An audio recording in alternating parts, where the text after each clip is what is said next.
प्राकृत प्रशिक्षण YouTube channel में आप सभी का स्वागत है। आज इस वीडियो के माध्यम से आप सभी श्रमण संस्कृति सम्यक ज्ञान प्रतियोगिता के फरवरी माह के 8वें प्रश्न पत्र के सभी प्रश्नों के उत्तरों को छठाला ग्रंथ के अनुसार देखेंगे। ये प्रतियोगिता छठाला की चौथी से छठवीं ढाल के अंतर्गत चल रही है। इसके प्रश्नों के उत्तर भी हम उन्हीं ढालों से देखेंगे। निश्चित रूप से आप इस चैनल को सब्सक्राइब कर लीजिए, क्योंकि वर्ष भर चलने वाली इस प्रतियोगिता के सभी उत्तर आपको इस चैनल में मिलने वाले हैं। चलिए प्रारंभ करते हैं। पहला प्रश्न, छठाला में प्रयुक्त छिन्नमाही शब्द का क्या अर्थ है? 4 ऑप्शन है। कण मात्र में, बूंद मात्र में, क्षण मात्र में और जीव मात्र में। यह छिन्नमाही शब्द हमको चौथी ढाल में मिलता है। चौथा छंद देखिए, दूसरी पंक्ति, ज्ञानी के छिन्नमाही त्रिगुप्ति ते सहज टरें ते। ज्ञानी के, अज्ञानी जीव करोड़ों वर्षों भवों तक तप करने पर भी जितने कर्मों की निर्जरा करता है, उतने कर्मों की निर्जरा 3 गुप्तियों का पालन करने से ज्ञानी जीव छिन्नमाही, छिन्न मात्र में, क्षण मात्र में कर लेता है। तो यहां छिन्नमाही का अर्थ है क्षण मात्र में। इस प्रश्न का सही उत्तर है सी, क्षण मात्र में। दूसरा प्रश्न, निम्न में से कौन सा ज्ञान इंद्रिय और मन से उत्पन्न नहीं होता है? 4 ऑप्शन है। मति ज्ञान, श्रुत ज्ञान, अवधि ज्ञान और इनमें से कोई नहीं। सम्यक ज्ञान का विषय चौथी ढाल में आया है। चौथी ढाल का दूसरा छंद देखिए, मति श्रुत दोय परोक्ष अक्ष मनते उपजाही, अवधि ज्ञान मन परजय दोहे देश प्रत्यक्षा, द्रव्य क्षेत्र परिमाण लिए जाने जी स्वच्छा। तो यहां पर स्पष्ट किया गया है मति श्रुत दोय परोक्ष। मति ज्ञान और श्रुत ज्ञान ये दोनों परोक्ष ज्ञान है। अक्ष मनते उपजाही, और ये दोनों ही अक्ष, अक्ष का अर्थ यहां पर है इंद्रियां और मन। इंद्रिय और मन ते, इंद्रिय और मन से उपजाही उत्पन्न होते हैं। मति ज्ञान और श्रुत ज्ञान ये दोनों तो इंद्रिय और मन से उत्पन्न होते हैं, लेकिन अवधि ज्ञान डायरेक्ट आत्मा से उत्पन्न होता है। इसमें इंद्रिय और मन की सहायता की आवश्यकता नहीं होती। इसलिए इस प्रश्न का सही उत्तर है सी, अवधि ज्ञान। तीसरा प्रश्न, निम्न में से कौन सा कथन असत्य है? मतलब 3 कथन तो सत्य हैं, एक कथन इसमें असत्य है। पहला, रत्नत्रय 2 प्रकार का है, मुख्य और उपचार। रत्नत्रय, दूसरा वाला भी देख लीजिए, रत्नत्रय 2 प्रकार का है, निश्चय और व्यवहार। अब ये रत्नत्रय का स्वरूप 6वीं ढाल के 14वें छंद में हम पहुंचते हैं। पहली पंक्ति, मुख्योपचार दुभेदयों बड़भागी रत्नत्रय धरे। मुख्योपचार, मुख्य और उपचार, दुभेद, 2 भेद, यों इस प्रकार से बड़भागी, बड़े भाग्यवान होते हैं जो रत्नत्रय को धारण करते हैं। रत्नत्रय 2 प्रकार का हो गया, मुख्य और उपचार। तो पहला वाला कथन तो सत्य है। यही मुख्य रत्नत्रय निश्चय रत्नत्रय कहलाता है और उपचार रत्नत्रय व्यवहार रत्नत्रय कहलाता है। तो दूसरा ऑप्शन भी सही हो गया। तीसरा, अरिहंत अवस्था अनंतानंत काल तक स्थिर रहने वाली है। और चौथा, सिद्ध अवस्था अनंतानंत काल तक रहने वाली, स्थिर रहने वाली है। इन दोनों में अरिहंत भगवान अनंतानंत काल तक स्थिर रहते हैं या सिद्ध भगवान, इसको भी हम 6वीं ढाल में ही देख सकते हैं। 13वां छंद, निज माही लोक अलोक गुण पर जाय प्रतिबिंबित थये, रही हैं अनंतानंत काल यथा तथा शिव परिणय। जैसे जिस अवस्था में मोक्ष को प्राप्त किया है, उसी अवस्था में अनंतानंत काल तक वैसे ही स्थिर रहते हैं। कौन ऐसे रहते हैं? सिद्ध भगवान का यहाँ वर्णन चल रहा है। सिद्ध भगवान अनंतानंत काल तक स्थिर रहने वाले हैं। अरिहंत भगवान तो शेष 4 अघातीय कर्मों का क्षय करके सिद्ध अवस्था को प्राप्त करते हैं। इस दृष्टि से अरिहंत अवस्था अनंतानंत काल तक स्थिर रहने वाली नहीं है, सिद्ध अवस्था ही अनंतानंत काल तक स्थिर रहने वाली है। तो हमारा असत्य कथन हुआ सी, अरिहंत अवस्था अनंतानंत काल तक स्थिर रहने वाली है। चौथा प्रश्न, निम्न में से कौन सी वस्तु हिंसा का उपकरण हो सकती है? चार ऑप्शन है हमारे पास, तलवार, हल, धनुष और उपर्युक्त सभी। हिंसा का उपकरण यानी हिंसा का साधन कौन कौन सा हो सकता है? यहां पर चौथे ढाल में 12वां छंद, जहां पर दूसरी लाइन, असि धनु हल हिंसोपकरण नहीं दे यश लाधे। हिंसा के उपकरण को हिंसादान नामक अनर्थ दंड में त्याग कराया गया है। कोई भी वस्तु जिससे हिंसा हो सकती है संभावित रूप से, उसको हिंसा का उपकरण कहा गया है। यहां पर कहा है असी, असी यानी तलवार, धनु धनुष, हल इत्यादि हिंसा के उपकरण। वैसे तो हल खेती का उपकरण है, लेकिन अगर इससे कोई हिंसा करना चाह रहा है तो वो हिंसा का उपकरण भी बन जाएगा। इस दृष्टि से तलवार, हल और धनुष ये तीनों ही हिंसा के उपकरण हो सकते हैं। तो हमारा सही उत्तर है यहां पर डी, उपर्युक्त सभी। पांचवा प्रश्न, छह ढाला के अनुसार निम्न में से कौन सा कथन सत्य है? तीन कथन तो असत्य है, एक कथन सत्य है। पहला ऑप्शन, श्रावक व्रत का पालन करके अधिकतम 16वें स्वर्ग तक जा सकते हैं। अब इसको हम देख लेते हैं। चौथी ढाल की अंतिम पंक्ति 14वें छंद में, यो श्रावक व्रत पाल स्वर्ग 16 उपजावे, तहते चय नर जन्म पाए मुनि है शिव जावे। इस प्रकार से श्रावक व्रत का पालन करके 16वें स्वर्ग में उत्पन्न होता है। तो ये तो बात स्पष्ट हो गई कि 16वें स्वर्ग में श्रावक उत्पन्न हो सकता है, अधिकतम 16वें स्वर्ग में जा सकता है। ये बात हमको और देखनी है, आगे के ऑप्शन देख लेते हैं, उससे समझ में आ जाएगा।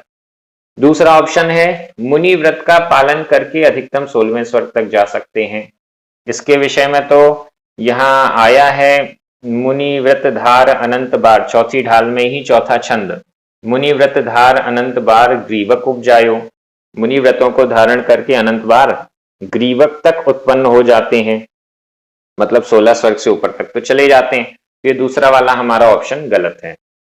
तीसरा, श्रावक व्रत का पालन करके अधिकतम 9वें ग्रैव्यक तक जा सकते हैं, ऐसी कोई लाइन तो नहीं मिली। जहां भी 9वें ग्रैव्यक की बात आई है वहां पर मुनि व्रत को धारण करके ही 9वें ग्रैव्यक तक पहुंचाया गया है। श्रावक व्रत के अनुसार तो 16वें स्वर्ग की लिमिट बताई गई। तीसरा भी गलत है।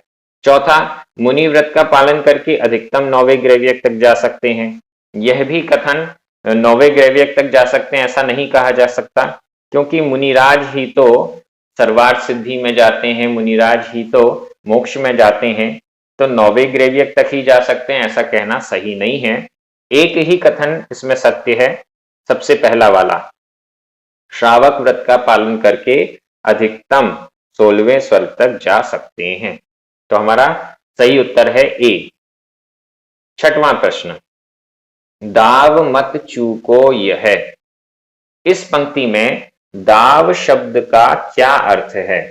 चार ऑप्शन है, जंगल, मंगल, भाग्य और अवसर। अब देखिए, दाव शब्द का अनेक जगह छठाला में प्रयोग हुआ है और वहां पर भी अलग अलग अर्थ दिए गए हैं। यह पंक्ति कहां पर आ रही है उसको देखने के बाद ही इसका क्या अर्थ होना चाहिए तब हमको समझ में आएगा।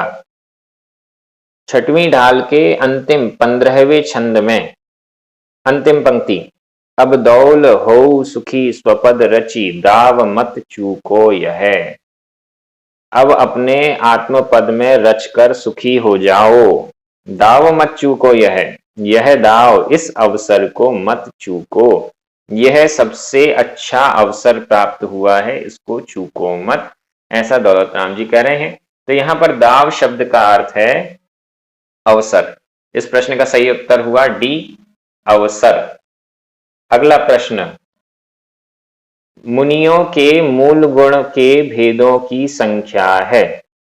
मुनियों के मूल गुण 28 होते हैं, अब उनकी भेदों की संख्या क्या है? यहां पर 4 ऑप्शन है, 5, 10, 6, 7।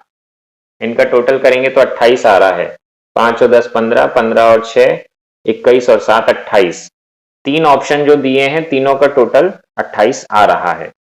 बी 5 5 5 6 7 और सी 5 5 5 3 10। अब इसको हम छठवीं ढाल में देख लेते हैं। छठवीं ढाल में 28 मूल गुणों का वर्णन है। सबसे पहले 5 महाव्रत, और तो ए बी सी तीनों ऑप्शन में पहले 5 तो लिखा हुआ है, 5 महाव्रत का 5। दूसरे नंबर पर 5 समिति, तो पहले ऑप्शन में 10 लिखा हुआ है तो वो तो गलत हो गया। दूसरा और तीसरा ऑप्शन अभी हमारे सामने है जिसमें 5 5 समिति लिखी हुई है। तीसरे नंबर पर 5 इंद्रिय विजय, तो बी और सी दोनों में 5 5 5 3 बार लिखा हुआ है। फिर 6 आवश्यक और 7 शेष गुण, तो 6 और 7 मतलब बी वाला सही है जिसमें 5 5 5 6 7 लिखा हुआ है। 5 महाव्रत, 5 समिति, 5 इंद्रिय विजय, 6 आवश्यक और 7 शेष गुण। तो इस प्रश्न का सही उत्तर है बी, 5 5 5 6 7। 8वां प्रश्न, छठाला में आए खगाधिप शब्द का क्या अर्थ है? इसके 4 ऑप्शन हैं, चक्रवर्ती, नारायण, इंद्र, विद्याधरों का राजा। इसको भी हम छठाला में देखते हैं। 5वीं ढाल में चौथा छंद, सुर असुर खगाधिप जेते, मृगज्यों हरि काल दलेते, मणिमंत्र तंद्र बहु होई, मरते न बचावे कोई। मरते हुए कोई भी नहीं बचा सकता, सुर हो, असुर हो या खगाधिप हो, जेते जितने भी हो कोई नहीं बचा सकता। तो यहां खगाधिप शब्द हमको मिलता है।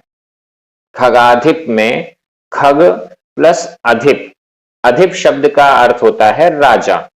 खग का राजा, खग का अर्थ होता है ख, ख का मतलब है आकाश, ग यानी गमन करने वाले, आकाश में गमन करने वाले। खग शब्द के 2 अर्थ होते हैं। पहला अर्थ तो होता है पक्षी जो आकाश में उड़ते हैं। दूसरा अर्थ होता है विद्याधर, विद्याओं के माध्यम से जो आकाश में गमन करते हैं। तो खगाधिप का तात्पर्य है विद्याधरों का राजा। अब यहां पर ऑप्शन में 4 ऑप्शन में चक्रवर्ती, नारायण, इंद्र और विद्याधरों का राजा। चक्रवर्ती और नारायण तो एक प्रकार के हो गए। 6 खंड के राजा को चक्रवर्ती कहते हैं, 3 खंड के राजा को नारायण कहते हैं। इंद्र स्वर्गों से संबंधित हो गया तो ये भी नहीं हो सकता। अब शेष बचता है विद्याधरों का राजा, उसको हम खगाधिप कहते हैं। हो सकता है कुछ पुस्तकों में खगाधिप का अर्थ जिस तरीके से बताया गया है उस तरीके से विश्लेषित ना किया गया हो, सामान्य रूप से उसका कुछ अर्थ लिख दिया गया हो, लेकिन जब हम सही अर्थ देखते हैं तो उसका अर्थ निकलता है विद्याधरों का राजा। इस दृष्टि से 8वें प्रश्न का सही उत्तर है डी, विद्याधरों का राजा। 9वां प्रश्न, मुनि महाराज किस कारण से आहार ग्रहण करते हैं? मुनियों के आहार ग्रहण करने का प्रयोजन क्या है? 4 ऑप्शन हैं, शरीर के पोषण के लिए, स्वाद के लिए, तप बढ़ाने के लिए, उपर्युक्त सभी के लिए। इसको हम 6वीं ढाल में देखते हैं। तीसरा छंद, दूसरी लाइन, ले तप बढ़ावन हेतु नहीं तन पोषते तजी रसन को। मुनि महाराज आहार ग्रहण करते हैं, ले तप बढ़ावन हेतु, तपस्या को बढ़ाने के लिए, नहीं तन पोषते, तन का पोषण नहीं करते, तजी रसन को, रसन को यानी स्वाद को छोड़कर। इसका मतलब है मुनि महाराज आहार करते हैं, शरीर का पोषण करने के लिए नहीं करते, स्वाद के लिए भी नहीं करते, अपनी तपस्या को बढ़ाने के लिए करते हैं। तो यहां 9वें प्रश्न का सही उत्तर है सी, तप बढ़ाने के लिए। 10वां प्रश्न, मांस, रक्त, मल, मूत्र आदि से भरी हुई यह देह अत्यंत घृणास्पद है, इससे प्रेम नहीं करना चाहिए। यह चिंतन किस भावना के अंतर्गत आता है? 4 ऑप्शन है। अनित्य भावना, संसार भावना, अशुचि भावना और संवर भावना। 12 भावनाओं का वर्णन 5वीं ढाल में मिलता है। 8वें छंद में देखिए, पल रुधिर राधमल थैली, कीकस वसादिते मैली, नवद्वार बहे घिनकारी, अस देह करे किम यारी। अस देह, ऐसी देह से क्या यारी करना, ऐसी देह से क्या प्रेम करना जो कि नवमल द्वारों से निरंतर बहते रहते हैं, जिसमें पल रुधिर, रक्त, पीप, राधमल इत्यादि इन सब मल आदि की थैली है। कीकस वसादि से हड्डी, वसा आदि से मैली है। इस प्रकार की घिनौनी घृणास्पद देह यानी शरीर से किस प्रकार का राग करना, ऐसा चिंतन अशुचि भावना में किया जाता है।